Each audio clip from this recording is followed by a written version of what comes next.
The waiter thought refusing Big Shaq's mom was just another quiet dismissal. But he forgot who her son is. When Shaquille O'Neal walked through that door, it wasn't just a table that turned, it was the entire narrative. What began as silent disrespect became a national reckoning. This wasn't just about service. This was about belonging. Before we deep dive into this interesting story, subscribe to our channel, and tell us where are you watching from. Share in the comments below. The morning sun crept gently through the sheer white curtains of Lucille O'Neal's bedroom, tracing golden streaks across the hardwood floor that had seen decades of footsteps, growth, and quiet resilience. The soft scent of lavender from a nearby diffuser mingled with the morning air, calming, unhurried. Lucille stirred beneath a light quilt, the kind of sleep-warmed comfort that only came on rare, well-earned mornings. For once there was no alarm, no rush, no obligation waiting on the other side of the sheets. Today was different. Today was hers. Sliding her feet into a pair of worn slippers, Lucille rose slowly, stretching her arms to the ceiling with a soft groan that spoke of age not as burden but as proof of survival. She crossed to the window and pulled back the curtain, revealing a slice of the neighborhood she had come to cherish. Quiet, modest, familiar. The sun hadn't quite climbed over the rooftops, but the day already shimmered with possibility. Lucille made her way to the kitchen, her sanctuary, where the smell of freshly brewed hazelnut coffee would soon be a ritual and a reward. She filled the pot, humming as jazz music from the small speaker under the cabinet began to play. The sultry cry of a saxophone filled the space with nostalgia, a tune from her youth, a time when dreams were built on prayer and persistence, not privilege. On the granite counter, a bouquet of vibrant red roses stood in a glass vase, dewdrops still clinging to their petals. Her eyes immediately went to the card nestled between them. She smiled as she read the handwriting, bold and precise, the unmistakable scrawl of her son. To the strongest, most beautiful woman I know. Congratulations, Mom. You deserve the world. Love, Shaquille. She traced the edge of the card with her thumb, her chest tightening with the familiar pang of pride and memory. He never forgot. No matter how far the spotlight reached, he always remembered where it began, at her feet, in her arms, beside her through every storm. Lucille prepared her breakfast with the precision of someone who understood that details mattered, even in solitude. A plate of sliced mango, toast with almond butter, and her steaming mug of coffee. She ate slowly, not out of habit, but to savor the moment. Today marked a personal milestone, a quiet celebration of everything she had fought for. Tonight, she would take herself out to dinner, not because someone had invited her, not because she needed company, but because she deserved to be celebrated. After breakfast, she walked into the living room and pulled a worn leather photo album from the shelf. The corners were frayed, the spine cracked, but its contents were sacred. She opened it gently, and the pages sighed under her fingers. There he was, Shaquille at 2 years old, face round, eyes wide with mischief. Another photo showed him as a teen, already towering over his peers, yet still leaning on her shoulder like a child needing anchorage. One picture stopped her breath, a grainy snapshot outside their first apartment. She was holding a laundry basket in one hand, her son's backpack in the other.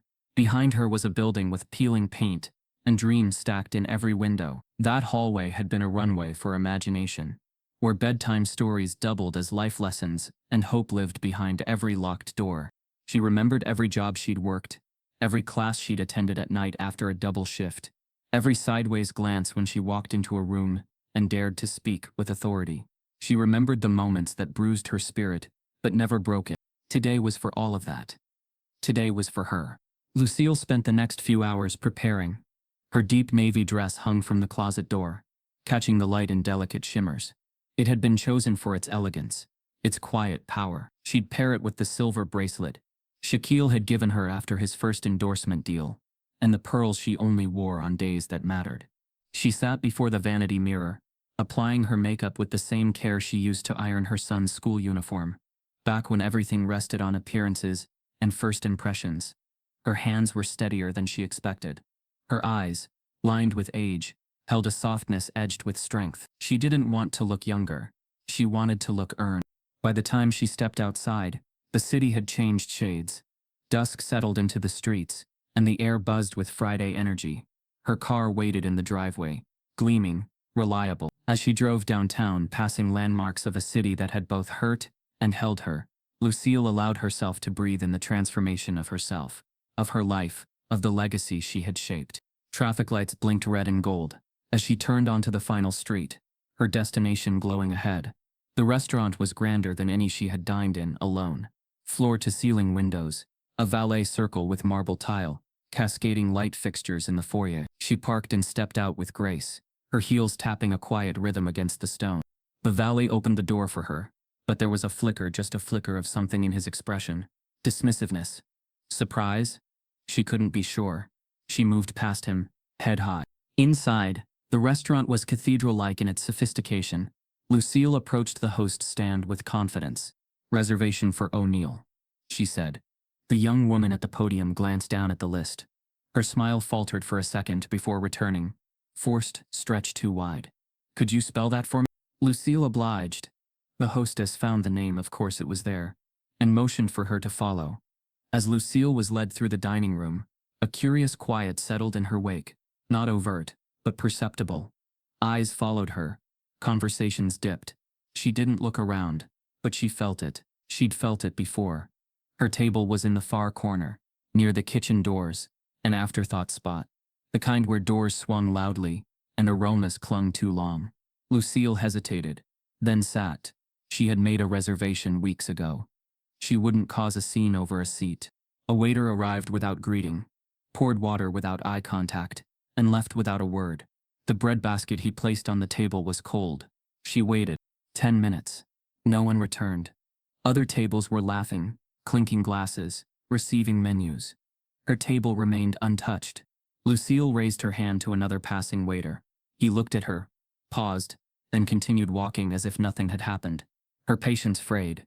She rose from her chair, heels deliberate and sharp against the marble floor. The hostess turned pale as Lucille approached. "I've been waiting," Lucille said, her voice measured.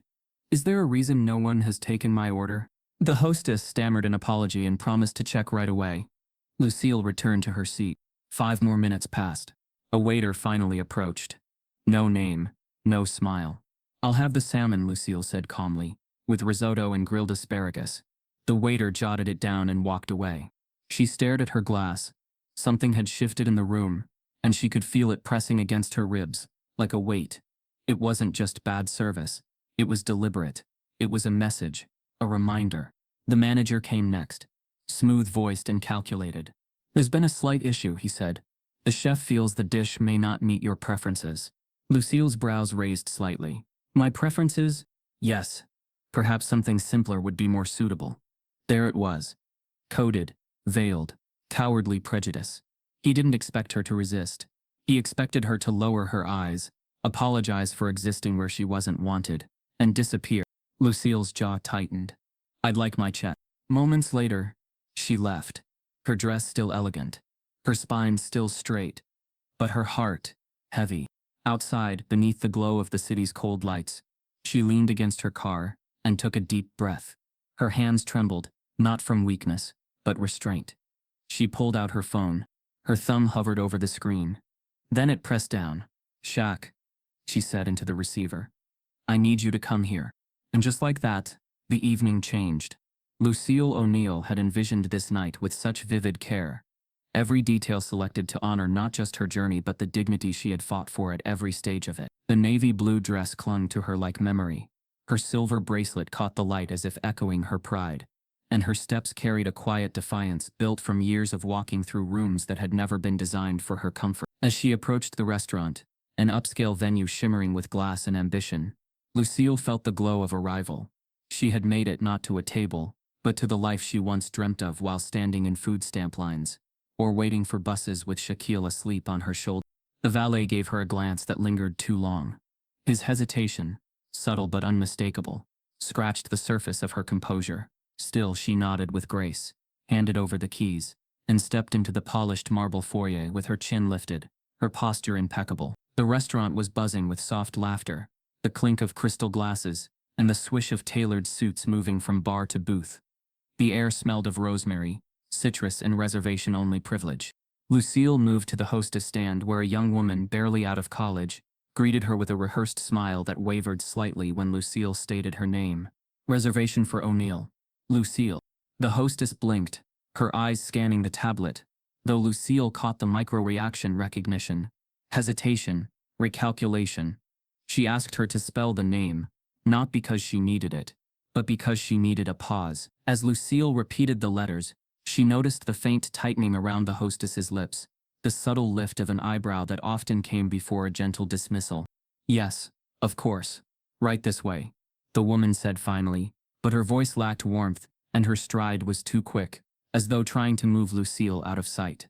Instead of leading her toward the open windows and the live pianist filling the room with sultry chords, the hostess brought her through a narrow path between tables, past the wine wall, and to a small corner near the kitchen doors. Lucille paused, glancing toward the middle of the dining room where guests were sipping their cocktails in plush chairs, framed by golden light and velvet drapes. "Is there any chance of a table closer to the main floor?" she asked, her voice polite but even. "I'm afraid those are reserved for parties of 2 or more," the hostess replied, already placing the menu down and turning away before the sentence had fully left her lips. Lucille sat, slowly, carefully. She adjusted her napkin across her lap and took a sip of water from the half-filled glass that had been left on the table. She would not be rattled. Not tonight. Not when she had come to mark the culmination of her strength. 10 minutes passed. No one approached. The bread was cold, the butter firm and untouched. She watched as waiters floated by, engaging other guests with beaming smiles, detailing specials in poetic language, recommending wine pairings. Her table, by contrast, existed in shadow. Her presence was not being overlooked. It was being managed, contained. A waiter finally stopped by. He said nothing. He did not introduce himself. He poured water with the disinterest of someone filling a gas tank. When she attempted eye contact, he looked past her, not through her past, as though she was a temporary obstruction in a space reserved for someone else. Lucille folded her hands in her lap. She reminded herself why she was here, to honor herself, to sit with the woman who had raised a legend and survived the silence of being unseen. She raised her hands subtly, trying to catch another server's attention, but the man glanced at her, then turned on his heel and disappeared into the kitchen. That was the first crack in her armor. Her jaw clenched, but her smile remained. She told herself she was imagining it. She had lived too long with the burden of assuming the worst. But then a new couple was seated 3 tables away right by the window, laughing already. Menus open, drinks offered before they had even adjusted in their chairs. Lucille picked up her menu, trying to distract herself. But the words blurred slightly. Her hand felt heavy as she turned the page. Another 5 minutes passed. Then the manager came. He was tall, well-dressed, and moved like a man used to diffusing complaints with charm. But when he approached her, he didn't bend slightly to meet her eye. He stood tall, looking down, the subtle tilt of superiority already present. "Good evening, ma'am," he began, using the overly formal tone of someone anticipating a problem. "We wanted to apologize for the delay. The kitchen's running a bit behind." Lucille offered a curt nod. "I'm ready to order if someone is available." He hesitated. "There's also been a slight issue," he said, his voice lowering. "The chef expressed concern that the dish you requested, our salmon entree, may not meet your expectations." Lucille blinked slowly, her expression neutral. "My expectations?" "Yes," he continued. "We take pride in maintaining a very high culinary standard, and the chef is worried that the dish might not be to your preferences." She stared at him, not breaking eye contact. "Are you suggesting I can't appreciate the quality of your food?" she asked. "Not at all, ma'am," he said, smoothing the front of his blazer. "We just want to make sure you have the best experience possible. If you'd prefer something simpler, our seasonal soup, perhaps." He's happy to accommodate. Lucille's stomach twisted, not from hunger, but from the old familiar nausea that came with being politely pushed out. "No," she said. "I'd prefer what I ordered." The manager's tone shifted, ever so slightly. "I'm afraid the chef has made his decision. We're happy to offer your drink on the house, or cancel the reservation, if that would be easier." "Easier? Easier for who?" Lucille inhaled through her nose, letting the breath calm the burn rising in her chest. She knew this game.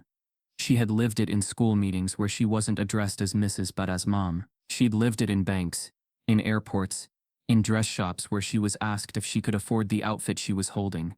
But this moment stung more than usual. Because tonight was supposed to be about triumph, about being seen. "I'll take my check," she said quietly. When the bill came, It was a zeroed-out receipt for the drink she never sipped and the bread she never touched. She signed it anyway. Lucille rose, the clink of her silver bracelet punctuating her departure. The staff avoided eye contact. The hostess looked at her like she was a problem that had thankfully solved itself. Other diners returned to their conversations. No one intervened. No one spoke. The moment she stepped outside, the night air hit her like a wall. She made it to her car, placed her clutch on the roof, and leaned her back against the door.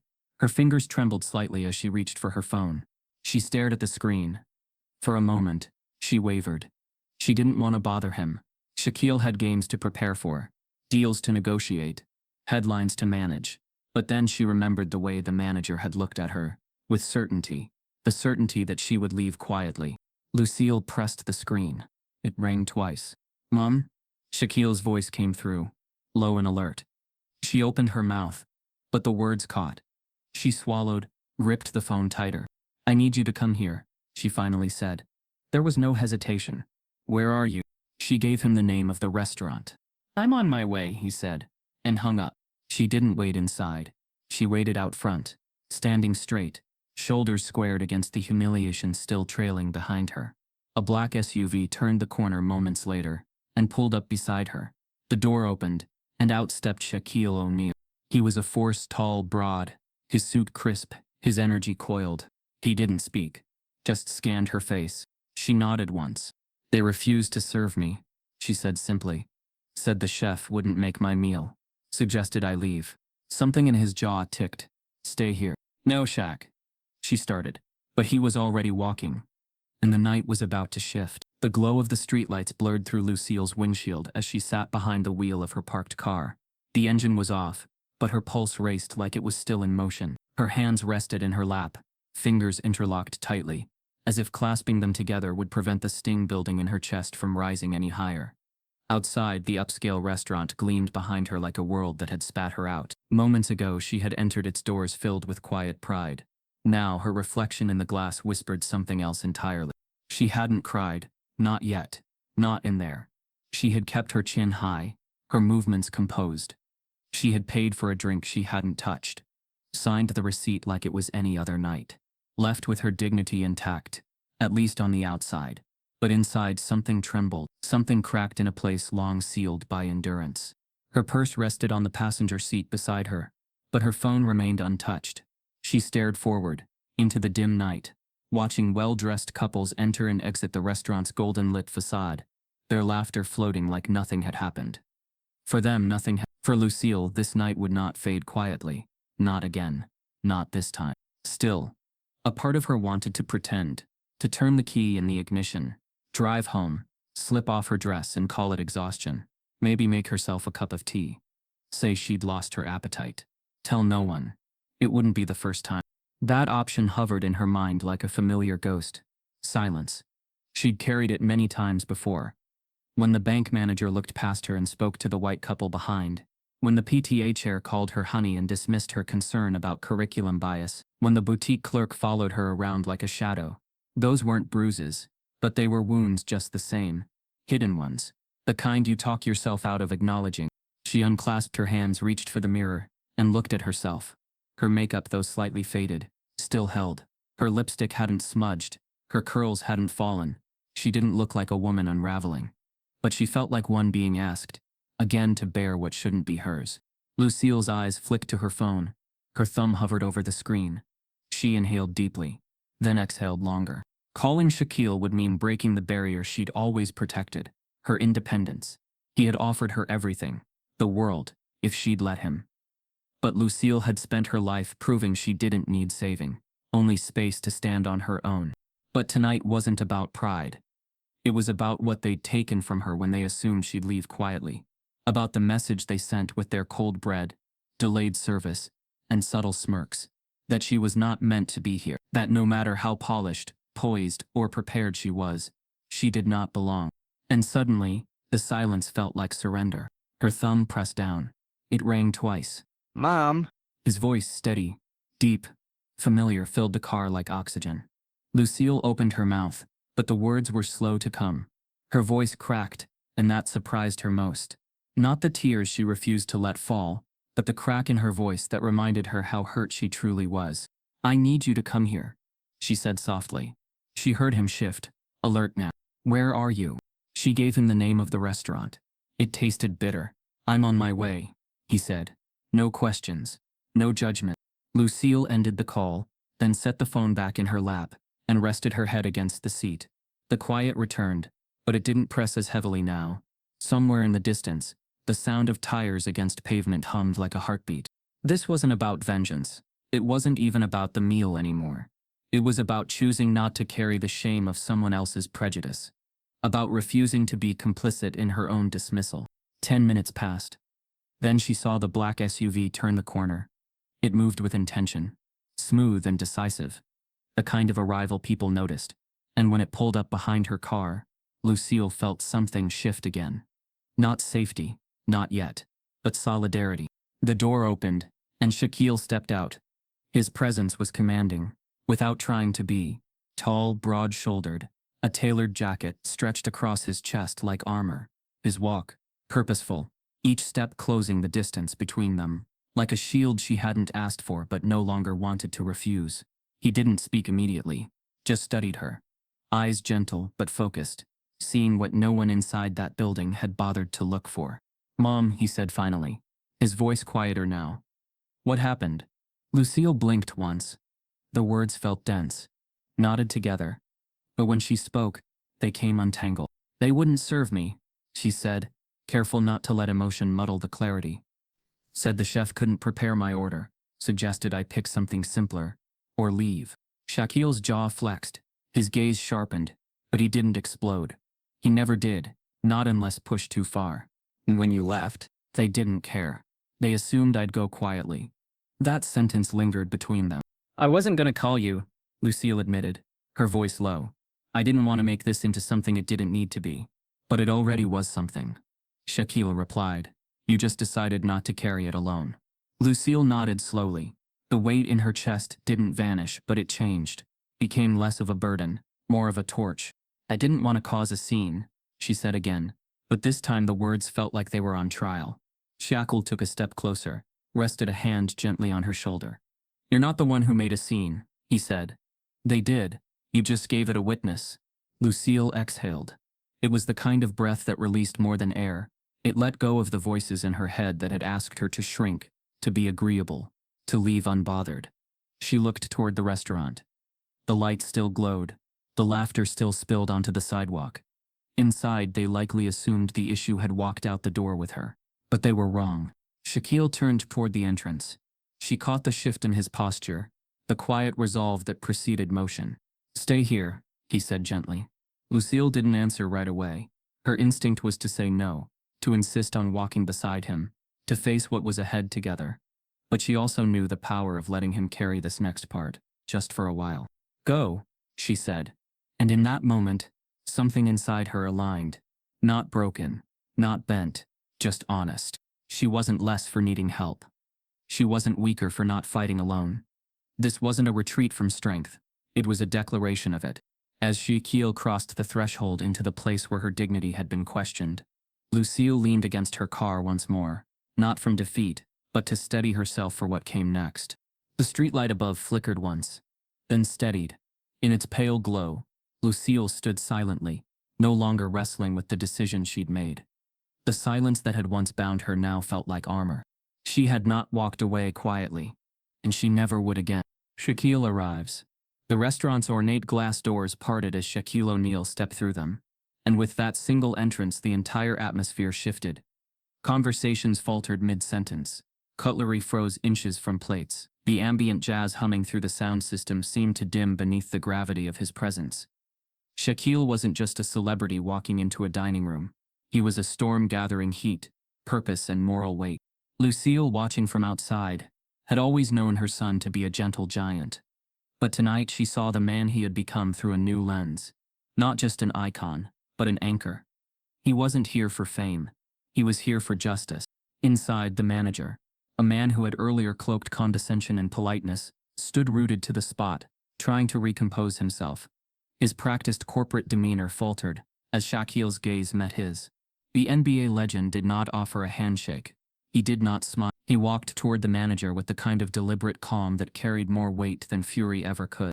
"I'm Shaquille O'Neal," he said, his voice even, but heavy with restrained intensity.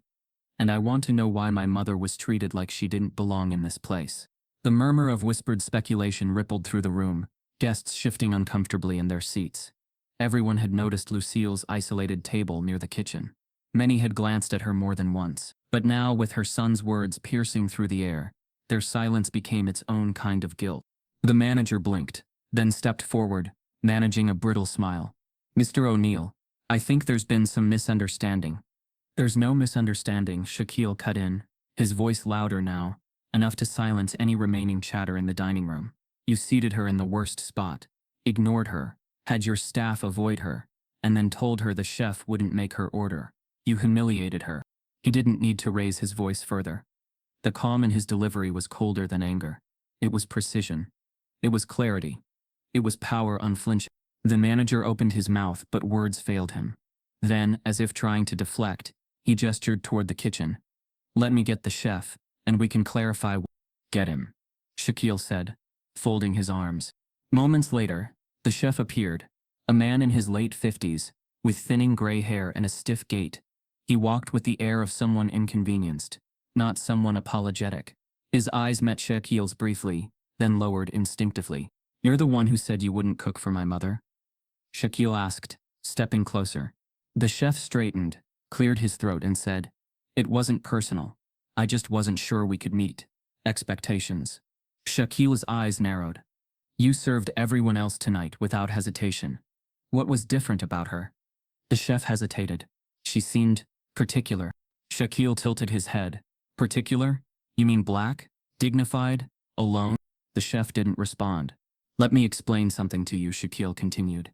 "You don't get to reduce a woman like Lucille O'Neal to someone you can sideline. That woman raised 4 children, put herself through school, worked 2 jobs, and did it all with grace. You don't deserve to stand in the shadow of." Guests now stared openly, some of them nodding quietly, others shifting uncomfortably, unsure where to look. The staff stood frozen near the bar, the air so thick with tension it might as well have been smoke. Shaquille turned to the manager. "You need to fix this, not just for her, but for everyone in this room watching how you treat someone you think won't fight back." The manager swallowed hard. "Mr. O'Neal, we're willing to comp the meal, issue a written apology." "That's not enough," Shaquille said. "You think money or words erase humiliation." He pointed around the room. "You set a standard with how you treat people. And tonight, you told every person here what kind of standard this place stands for." The manager looked like a man trapped between damage control and panic. "What would you have us do?" Shaquille paused for a beat. His answer was sharp, but calm. "You fire everyone involved. Tonight. The chef, the hostess, any waiter who participated in this treatment. And then you issue a public apology, not a quiet PR statement. A real one. With name." The chef scoffed. "That's unreasonable." Shaquille turned to him slowly. "What's unreasonable is thinking you can decide who's worthy of service in a place that claims elegance. What's unreasonable is humiliating a woman on the night she came here to celebrate everything she's built." He stepped closer. "Respect isn't optional. And tonight you failed." There was silence. Then the unmistakable sound of a chair scraping the floor. A guest stood up. A middle-aged woman in a gray blazer. She raised her voice slightly. "I saw it. I watched the way you treated her. I didn't say anything, but I should have." Another voice joined in from the corner. "Me too." And then, another. The manager now looked like he was shrinking in real time. Shaquille let the moment stretch. Then, in a lower voice, he said, "You wanted this quiet. You tried to push her out the back door, hoping she'd take the hint. But now everyone sees it, and we're not going anywhere." The manager nodded slowly, the weight of the confrontation settling on his shoulders. "We'll do what you ask," he said at last. "We'll make it right." Shaquille gave a single nod. "You start with my mother, and you don't stop there." As he turned, the guests parted for him, making a path through the restaurant like a tide receding from the shore. Lucille stood just outside the entrance, her arms folded gently across her waist, eyes meeting her son's. As he stepped out into the night, "It's done," he said softly, standing beside her. Lucille nodded, a mix of pride and pain in her gaze. "I didn't want to cause a scene." "You didn't," he replied. "They did. You just didn't let them bury it. For a long moment, neither of them spoke. The silence between them wasn't heavy anymore. It was full of knowing, of power, of resolve. Lucille reached for his arm and placed a hand gently on his sleeve. What happens next? Shaquille looked out at the city lights, stretching in every direction. We decide that. And they stood there not as a victim and her defender, but as two people who had chosen not to walk away quietly. Not this time. The morning after the confrontation, Lucille O'Neal sat at her kitchen table, the familiar scent of hazelnut coffee wafting through the air. The same kitchen, the same mug, the same quiet hum of jazz playing low from the corner speaker. Yet nothing felt normal. Her phone, normally a background presence, pulsed with the energy of a world that had suddenly turned its attention to her. The notifications buzzed like an alarm she couldn't silence. She picked it up, opened her social media feed, and saw the video. It was already everywhere. Someone, perhaps a guest, perhaps a server, had recorded the entire confrontation between Shaquille and the restaurant staff. The angle was shaky, the audio imperfect, but the message was crystal clear. Her son's voice, calm and unwavering, carried across the screen. You don't get to decide who belongs here. Lucille watched, numb at first, then gripped by a strange mix of embarrassment and awe. She hadn't expected it to go public. She hadn't even planned to call him. She had wanted to handle it quietly, with her usual dignity. But now the entire country was witnessing what she had endured. Her humiliation had been laid bare, but so had the truth. The comments were endless. Thousands of them. Then tens of thousands. Shaq is a real one. Don't mess with a man's mom. Can't believe places like this still exist in 2025. Disgusting. This is why people say racism is still alive. Look how they treated her. She's so classy. She didn't make a scene. That's real grace. Lucille scrolled for minutes, maybe hours. But then, as expected, the tide shifted. Oh, please. Not everything is about race. This is classic victim culture. She wasn't even kicked out. Bet they're exaggerating. Shaq's just flexing his fame. Restaurants have the right to refuse service. Grow up. She set the phone down and leaned back, closing her eyes against the sting behind them. The tears she held back weren't for the hate. They were for the fact that she had expected it. That this too was familiar. Later that morning, Shaquille arrived at her door, holding 2 coffee cups and his own phone buzzing nonstop. He gave her a quick hug, placed one of the cups in front of her, and sat without a word. Lucille raised an eyebrow. So, we're famous now? Shaquille didn't smile. It's a storm out there. News channels are looping the footage. Everyone's got a take. Lucille took a slow sip of her coffee. Let me guess, half the country's ready to riot with us. The other half thinks I was being dramatic. He nodded. And then there's a third half that wants to sell t-shirts. They both laughed briefly. But then Shaquille leaned forward, elbows on his knees. I know this isn't easy, Mom. But this isn't just about us anymore. You've started something, whether you meant to or not. Lucille knew that already. Every new headline made it clearer. NBA legend confronts restaurant after discrimination. Lucille O'Neal, the woman who sparked a conversation. Viral moment. Exposes ugly truths beneath fine dining. Talk shows requested interviews. Civil rights groups reached out with praise and solidarity. Activists quoted her quiet refusal to leave her table. Journalists dissected the implications of a black woman being denied dignified service in a high-end space. Celebrities voiced their support online. A hashtag trended, "We belong here." And yet, as the praise poured in, so did the scrutiny. Commentators on news panels questioned her account, suggesting she had misread the staff's intentions. A columnist from a conservative outlet called her entitled, suggesting Lucille had weaponized discomfort. One viral post accused her of setting the whole thing up for attention. The video's success, they claimed, proved her privilege, not her pain. Lucille stared at her reflection in the hallway mirror that evening. Still the same face, the same pearls, the same woman who had walked into that restaurant, hoping for a peaceful dinner. But now the world had assigned her a new role. Symbol, fighter, flashpoint. She wasn't sure how to feel. Shaquille watched her carefully. He had grown up seeing that quiet strength in her, the stillness that came just before she decided to do something difficult. So when she finally turned to him that night and said, "I think I need to write about this," he wasn't surprised. "You mean like a statement?" he asked. "No," she said. "Like a story. My story. The truth. Not just about what happened at that restaurant, but about everything that brought me to that table. And so began Lucille's late nights, scribbling on notepads, typing in bursts between moments of doubt. She relived every quiet indignity she'd endured across her life. The cashier who double-checked her bills, the realtor who never called her back, the teacher who told her young son he'd be better off focusing on sports instead of books. She wrote about raising Shaquille alone, about choosing to wear elegance like armor, about learning to speak gently in rooms that didn't want to hear her voice. She wrote about silence, and then about breaking it. Meanwhile, the internet's fire only grew. Supporters began sharing their own experiences under the "We Belong Here" tag. Black professionals posted images of being ignored by waiters in luxury spaces. Young women posted stories of being followed in boutiques. Entire threads formed around the idea that dignity is not a luxury item. Opponents weren't silent either. Anonymous accounts posted restaurant reviews praising the staff. One fringe website accused Lucille of exploiting her son's fame. Another tried to discredit her as just another oversensitive customer.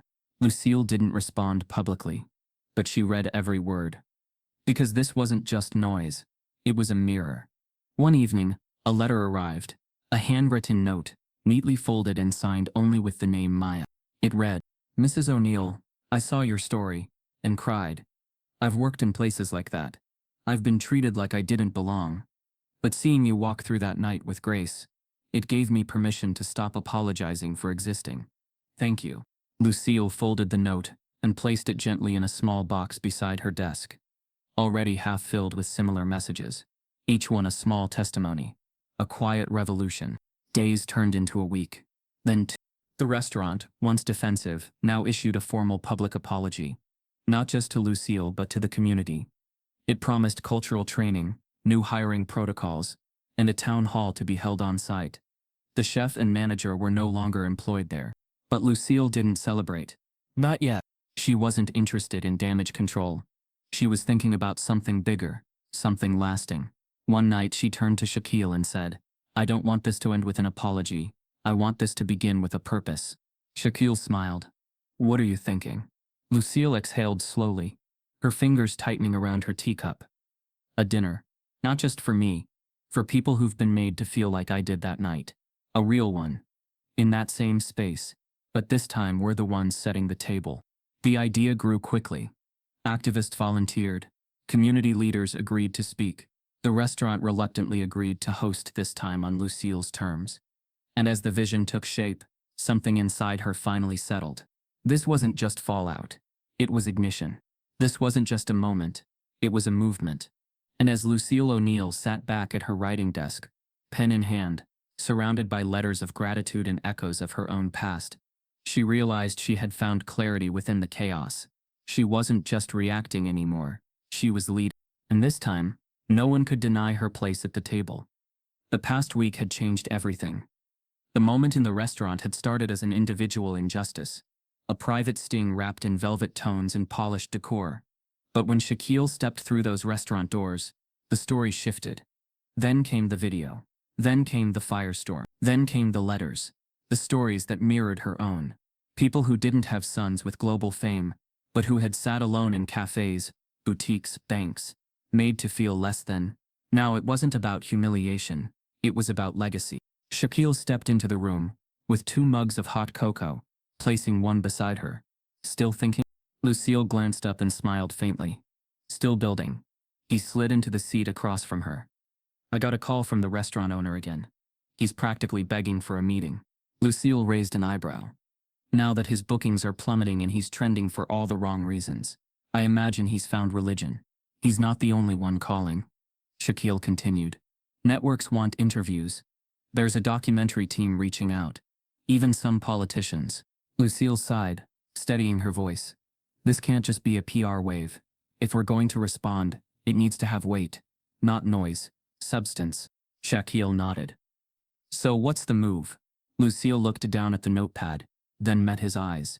"We host a dinner, not just a meal, a statement, at that same restaurant.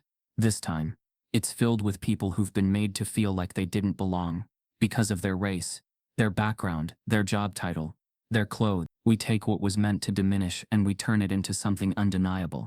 Shaquille leaned back, letting the idea settle. It was bold. It was powerful. It was Lucille. "That's poetic, Mom," he said. "That's you." "No," Lucille replied. "That's us." Within 24 hours, the wheels were in motion. The restaurant's owner agreed, albeit with a nervous eagerness that reeked of desperation. He promised full cooperation, venue access, staff changes, and a public acknowledgement.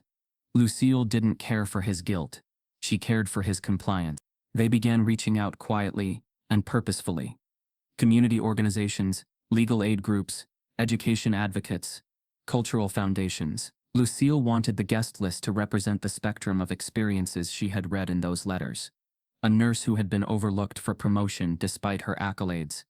A teenager who was asked to leave a store for browsing too long. An elder who had lived through segregation only to still feel its echoes in his twilight years. Each call she made was met first with disbelief, then with gratitude. Shaquille took care of logistics, media coordination, partnerships, endorsements. He tapped into his network of influencers, athletes, and philanthropists. Not for show, but for support. This wasn't about celebrity. This was about community. As the event drew near, Lucille spent her evenings writing personal notes to each guest. She hand-signed every invitation, including a message that read, "You belong at this table." Her home buzzed with energy and preparation, but it was the kind of noise that steadied her.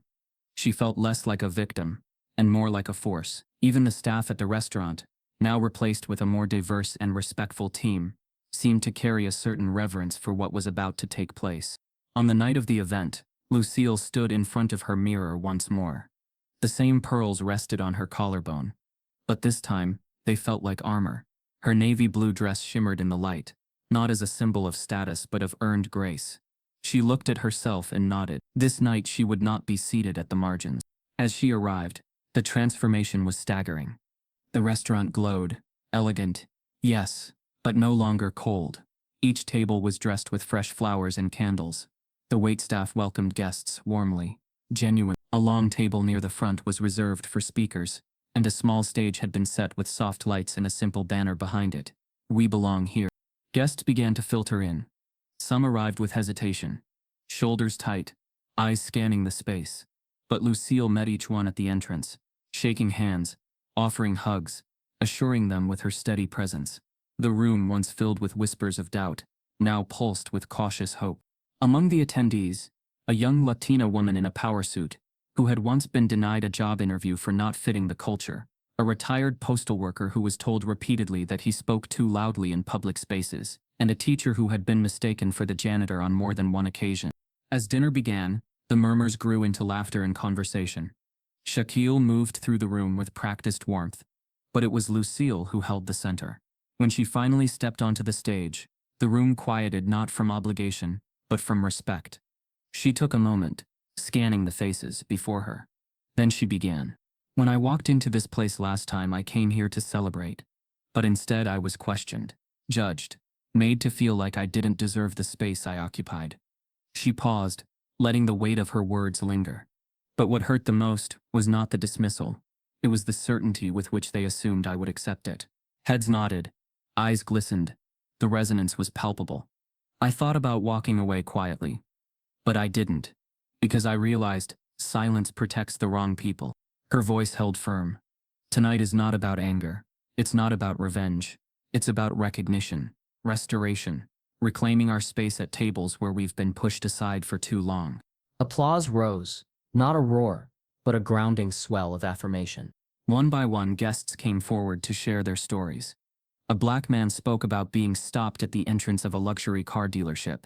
A woman shared the heartbreak of her child being excluded from birthday parties because of how they spoke. Each story, raw and personal, deepened a sense of collective healing. Lucille sat beside Shaquille as the evening unfolded, watching as strangers connected, encouraged, and affirmed one another. "What do you think?" Shaquille asked softly. "I think," Lucille said, her eyes never leaving the room. "This is just the beginning." As dessert was served and guests began mingling again, Lucille took a breath she hadn't known she'd been holding. The shame of that night had dissolved, not erased, but transformed. The wound had given way to something luminous. By the end of the evening, guests left with gift bags containing signed copies of Lucille's upcoming book draft titled The Taste of Respect.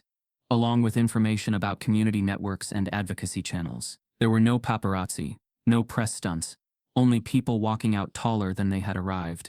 Later, as Lucille stood outside with Shaquille watching the final guests drive away, the restaurant behind them no longer felt like the place where she had been dismissed. It felt like the place where a fire had been lit. You sure you're not tired? Shaquille asked, grinning. I'm sure, Lucille replied. We've got more work to do. And in that moment, under a moonlit sky, Lucille didn't just feel seen. She felt necessary. This wasn't just the climax of a personal journey. It was the pivot of a cultural one. And she wasn't stepping back. She was stepping forward. The air inside the restaurant buzzed with a strange new electricity. What was once a symbol of exclusivity and quiet judgment had been transformed, both physically and in spirit. The walls that had once held whispers and side-eyes now echoed with anticipation and dignity. There was no red carpet, no paparazzi, but still the evening shimmered with importance. Lucille O'Neal stood at the threshold, pausing for just a moment. This time she wasn't alone. Beside her, towering and steady, stood Shaquille. His presence had once turned heads with fame, but tonight, it was something deeper. A calm force of solidarity. He looked down at his mother and gave a short nod. She smiled faintly. This was no longer just her story. It was everyone. Guests were arriving. Not elites or socialites, but teachers, nurses, janitors, students, individuals who had lived through exclusion, microaggressions, flat-out discrimination. They didn't walk with entitlement. They walked with history. Inside, the restaurant had been reconfigured. Tables were arranged in concentric arcs around a modest stage, giving everyone a direct view. No corners, no hierarchies. Centerpieces were minimal. Simple candles, folded programs, handwritten place cards bearing a single phrase in elegant lettering. You belong here. The waitstaff, diverse, respectful, attentive, moved gracefully. Lucille noticed a young black man in a crisp vest refill water glasses with a smile, pausing to make gentle conversation with an elderly woman seated at the nearest table. This wasn't the staff that had ignored her weeks ago. This team had been trained, selected, and empowered to reflect the new purpose of this place. The dinner began softly. Lucille gave a brief welcome.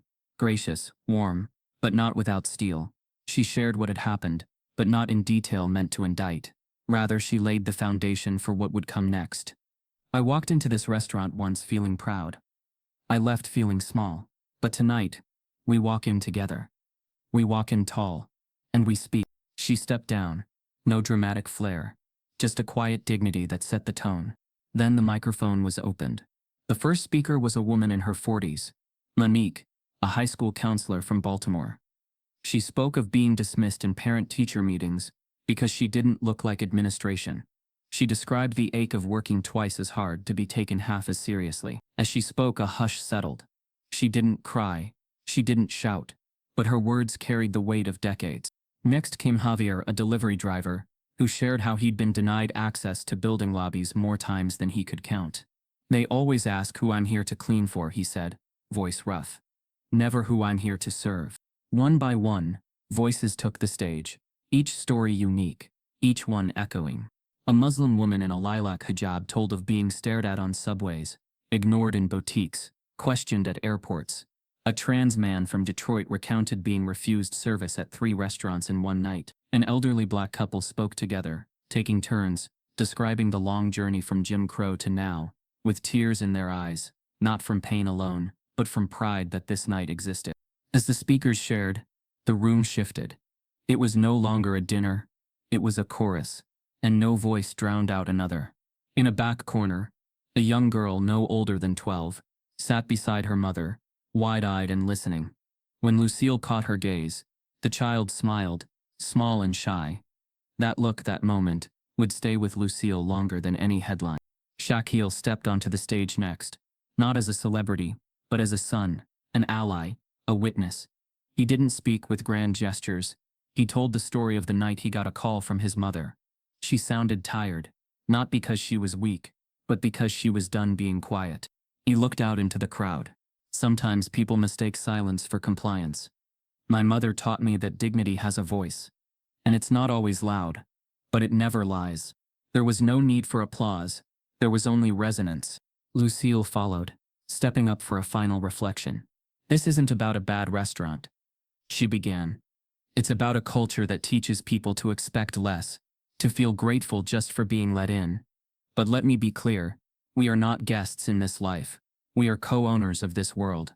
We don't need to prove our worth. We already have. She gestured around the room.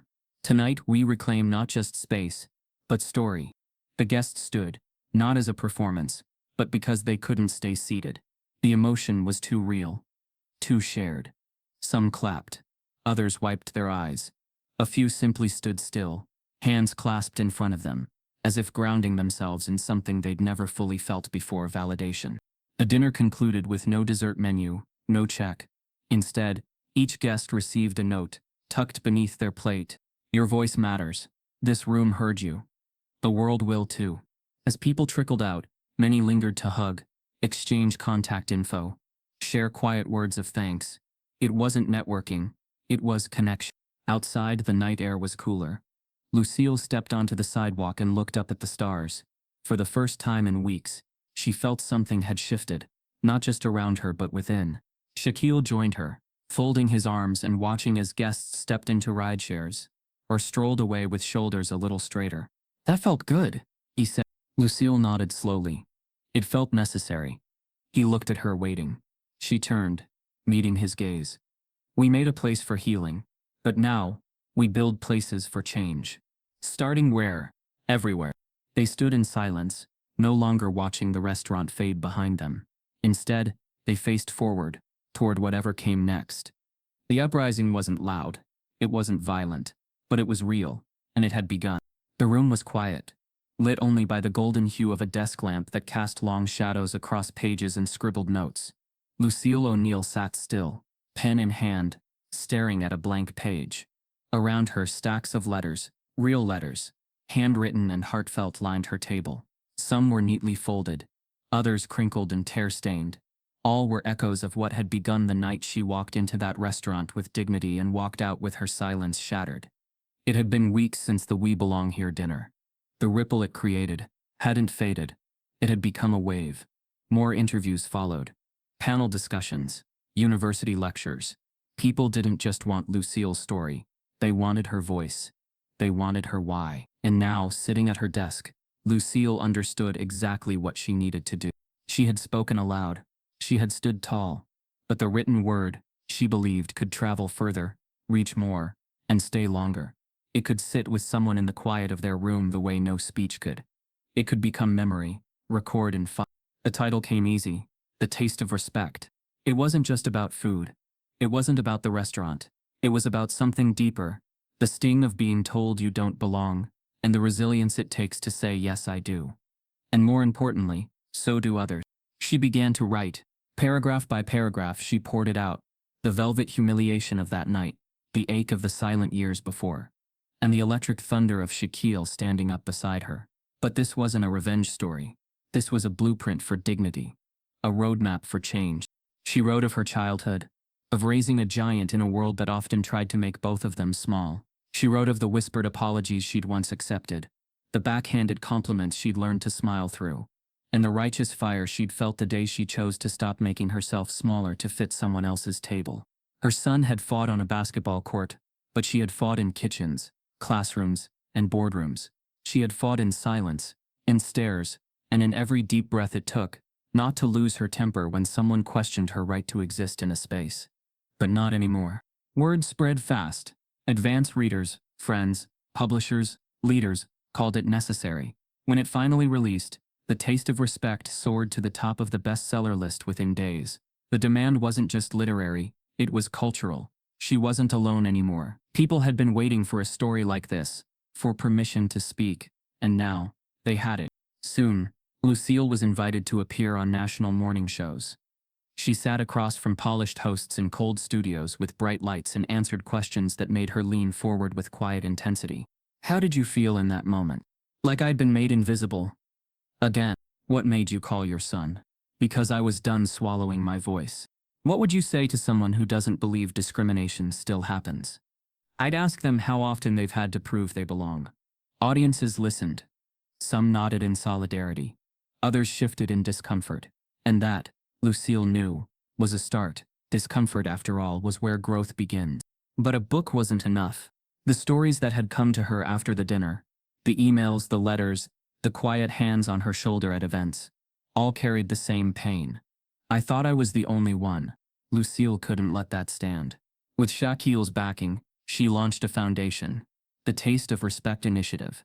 It offered scholarships to young people from marginalized communities who had been denied opportunities. It provided training to restaurants and retail staff across the country, real workshops on bias, belonging, and accountability.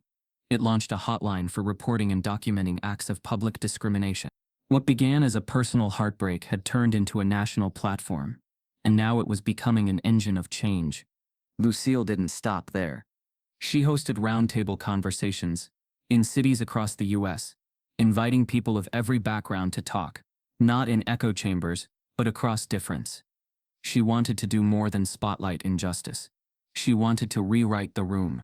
In one such roundtable, a woman from Kentucky spoke about being spoken over in business meetings for years. A young man from New Jersey shared how his name alone had cost him job interviews. A teen girl from Minnesota whispered about being mocked at school because of her traditional clothes. Lucille listened to each, not as a figurehead, but as a fellow witness. "I didn't write this book to tell you how to feel," she told the group. "I wrote it to show you that you're not alone, and that silence, no matter how polite, protects the wrong people." At one event, a man approached her afterward. White, mid-50s, dressed in business casual. He hesitated before speaking. "I'll be honest," he said. "When I first heard your story, I thought maybe it was just a bad night. Maybe the restaurant wasn't racist. Maybe they were just busy. But then I read your book, and I thought about the time I ignored a coworker who said she felt out of place. The time I saw a security guard following a customer and said nothing. I realize now, I was the silence." Lucille didn't shame him. She nodded. That's what the book is for. "If it makes you think twice, then it's working." By then, universities had made the Taste of Respect required reading in their ethics and sociology departments. Book clubs debated it. Churches discussed it, and it became a staple in diversity training sessions nationwide. The foundation's team grew, hiring passionate organizers and educators from every walk of life. 1 year after the incident, Lucille stood again at a podium, this time in a massive auditorium packed wall to wall with students, press, community leaders, and families. Behind her, a giant screen projected a simple message: "We belong here." As she looked out at the sea of faces, she took a breath, not because she was nervous, but because the moment deserved a pause. A deep, honoring pause. "When they told me I didn't belong," she began, "they meant it in that moment, in that place. But they didn't know who I was, and they didn't know who all of you are." She gestured outward. "We come from different places. We carry different stories. But we share the same truth. Respect isn't handed to you with a smile and a billfold. It's built. With each stand we take, each story we tell, each table we extend, not just to the powerful, but to the unheard." Her voice didn't rise. It didn't need to. The silence in the room held it like a flame cupped against wind. Lucille stepped back, and the crowd rose. Shaquille was backstage, arms folded, eyes shining. When she joined him, he pulled her into a hug. "Still proud of me?" she asked, half joking. "Always," he said. "But now they know why." They walked off stage, not toward a spotlight, but into something bigger, a movement not built on anger or blame, but on clarity, community, and action. And as Lucille closed her notebook that night, she scribbled one final line in the margin. "Respect doesn't live in a moment. It lives in what we do next." The house was quiet again. But this time, it was a different kind of quiet. One not made of silence or solitude, but of settled strength. Morning light filtered softly through the same sheer curtains that once framed Lucille O'Neal's quiet pain. But now, they warmed a space filled with letters, framed photos, and newspaper clippings, bearing her name, under bold headlines: "Lucille O'Neal sparks national dialogue on dignity. From humiliation to hope. A mother's stand." Lucille stood in the kitchen, stirring a pot of hazelnut coffee, the scent rising like memory. Her fingers moved without thought. Routine, yes, but also ritual. She poured herself a cup and moved to the window, letting the sunlight kiss her skin. Outside, the garden she had long tended bloomed brighter, wilder, freer. She smiled. Some things grow best after being broken open. She settled at her kitchen table, where her journal waited beside a stack of opened letters. These weren't fan mail, they were confessions, affirmations, acknowledgments. People from every corner of the country had written to her after the release of The Taste of Respect. They didn't just admire her, they had seen themselves in her, seen their mothers, their fathers, their younger selves, their silenced moments. Her voice had become a vessel. One letter from a teacher in Kansas read, "After reading your story, I rewrote my curriculum. My students will not graduate without knowing what respect really means." Another from a woman in Georgia said, "I took my mom out to dinner last night. Somewhere we were always afraid to go. We held our heads high, thanks to you." Lucille traced her finger along the rim of her coffee mug, breathing in slowly. The restaurant, the very place where her pain had begun, was gone now, closed down. A brief statement had been issued by its owners. "We regret our failures, and will take time to reflect and rebuild elsewhere." But Lucille hadn't celebrated its closure. She hadn't wanted destruction. She had wanted transformation. If the restaurant couldn't evolve, it had no place in the new world she was helping create. The We Belong Here campaign had since expanded far beyond one dinner. Her foundation now operated in 8 cities, building partnerships with restaurants, hotels, and institutions committed to rewriting their internal codes of respect, not just hiring diverse staff, but training them, listening to them, valuing them. She didn't want gestures, she wanted frameworks, and she was getting them. A knock at the door pulled her from her thoughts. Shaquille stepped inside, tall as ever, filling the room with his quiet, protective energy. He carried a box tucked under one arm, and his phone in the other. "Morning, Mom," he said, setting the box on the counter. She smiled. "You're up early. I had a meeting with the board. Then came by. Figured I'd drop this off." She opened the box and found a framed photo inside. It was the moment from the We Belong Here dinner.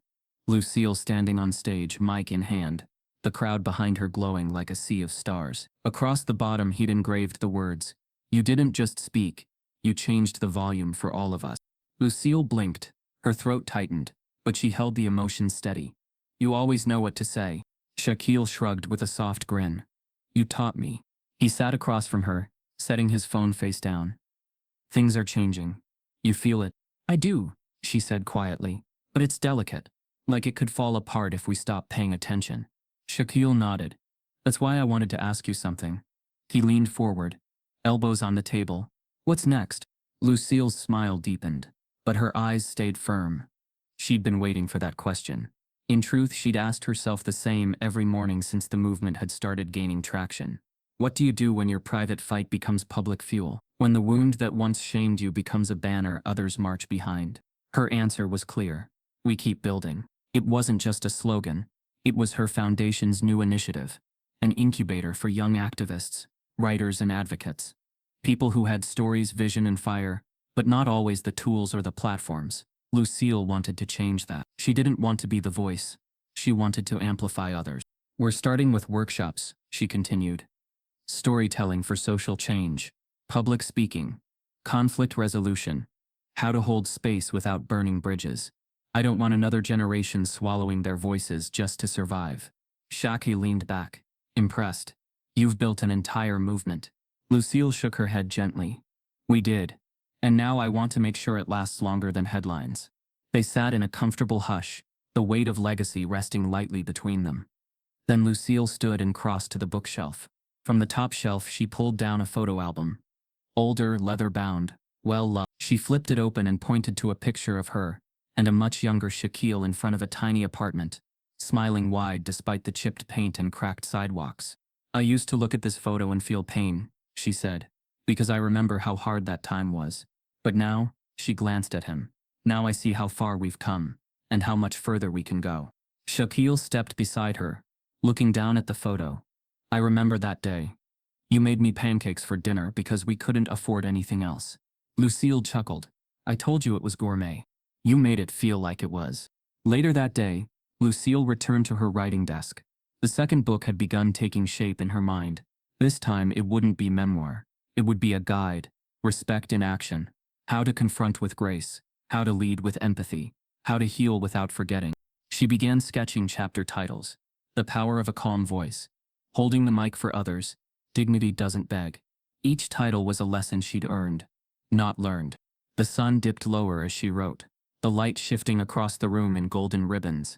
Lucille paused only to read a fresh message that pinged onto her screen. A photo of a young girl in a school uniform, standing in front of her class holding up the taste of respect. The caption read, "Today I did my first presentation about dignity. Thank you, Miss O'Neal, for showing me how to speak." Lucille closed her eyes, not in weariness, but in reverence. That evening, she and Shaquille attended an event honoring trailblazers in civil justice. When Lucille's name was called, she stepped onto the stage with her usual poise. But this time, she wasn't speaking from a place of recovery. She was speaking from ground she had claimed. Change doesn't always come from a microphone, she told the crowd. Sometimes it comes from a moment. A moment where you refuse to shrink. A moment where you ask for help. Not because you're weak, but because you're done carrying the weight alone. She paused, scanning the faces. Young, old, white, black, hopeful, wary. And when that moment finds you, she said, voice steady, don't walk away, build from it. The applause that followed wasn't loud. It was lasting. It carried the weight of understanding. After the event, as Lucille and Shaquille walked to the car, he held the door for her like he always had. Before getting in, he looked at her again. You know they'll probably make a movie out of this someday, he teased. Lucille laughed. Only if they get my good side. He chuckled too, but then he grew quiet. You changed something, Mom. For real. You didn't just speak up. You created space. Lucille smiled, her eyes holding his. And now it's your turn to keep it open. They drove home under a sky littered with stars, the city lights blurring in their wake. There were still fights ahead, no doubt. Still prejudice to unlearn, systems to dismantle, and hearts to reach. But the road was no longer silent, and Lucille O'Neal was no longer walking it alone. In her window a candle flickered, a small but steady flame. Legacy wasn't something you left behind. It was something you lived into, and Lucille was just getting started. If this story stirred something in you, don't let it fade when the screen dims. Share it at your table, bring it into your classrooms, your boardrooms, your dinner conversations. Stand with those still waiting to be seen. Because change doesn't start with noise, it starts with who you choose to stand beside.